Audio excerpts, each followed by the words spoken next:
निर्विरोध राज्यसभा सांसद चुनी गई है लक्ष्मी वर्मा। बीजेपी की राज्यसभा प्रत्याशी थी लक्ष्मी वर्मा और निर्विरोध तरीके से उन्हें अब चुन लिया गया है। तो वहीं कांग्रेस की राज्यसभा प्रत्याशी फूलोदेवी नेताम भी चुन ली गई है। अब इन दोनों सीटों पर अब नहीं होंगे, तो निर्विरोध तरीके से इन दोनों का चुनाव कर लिया गया है। सर्वसहमति के साथ दोनों को चुन लिया गया है। अब इसमें जो चुनावी प्रक्रिया है वो नहीं होगी। और हमारे साथ हमारे सहयोगी दिलीप साहू लगातार बने हुए। दिलीप, 2 सीटें खाली हो रही थी और दोनों पर निर्विरोध तरीके से चुन लिया गया अपने अपने प्रत्याशी को।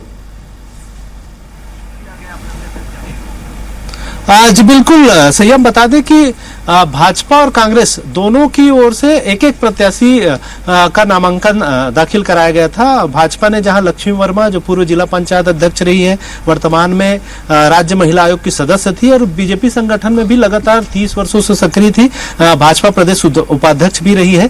तो कुल मिलाकर उन्हें प्रत्याशी बनाया गया।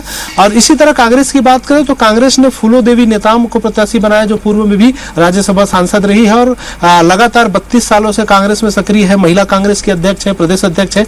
इस तरह से दोनों की ओर से महिला प्रत्याशियों को, क्योंकि 2 ही सीट था छत्तीसगढ़ से और एक विधायक के लिए कम से कम 31 लोगों का समर्थन की जरूरत है, लेकिन दोनों ओर से कांग्रेस में जहां 35 विधायक है वहीं बीजेपी में 54 विधायक है। तो किसी तरह से कोई उस तरह से मतदान करने की स्थिति निर्मित नहीं हुई है और दोनों निर्विरोध रूप से चुन लिए गए हैं। आज क्योंकि नामांकन वापसी का आखिरी दिन था, उसके बाद से ये दोनों निर्विरोध से चुन लिए गए हैं और दोनों ही प्रत्याशी अब राज्यसभा की सांसद बन गई है।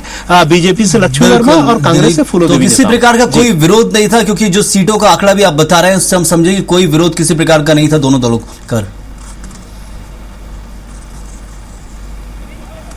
जी बिल्कुल, किसी तरह की कोई विरोध की गुंजाइश ही नहीं थी, क्योंकि 2 सीट थे और दोनों के लिए जिस तरह से जो बहुमत का आंकड़ा था, 31 विधायकों की बहुमत चाहिए था एक एक सदस्य के लिए, क्योंकि दोनों पार्टियों में बहुमत भरपूर थी। बीजेपी में जहां 54 था, इसलिए किसी तरह की कोई समस्या नहीं हुई और दोनों निर्विरोध रूप से चुन लिए गए। जी धन्यवाद दिलीप आपका इस जानकारी के लिए।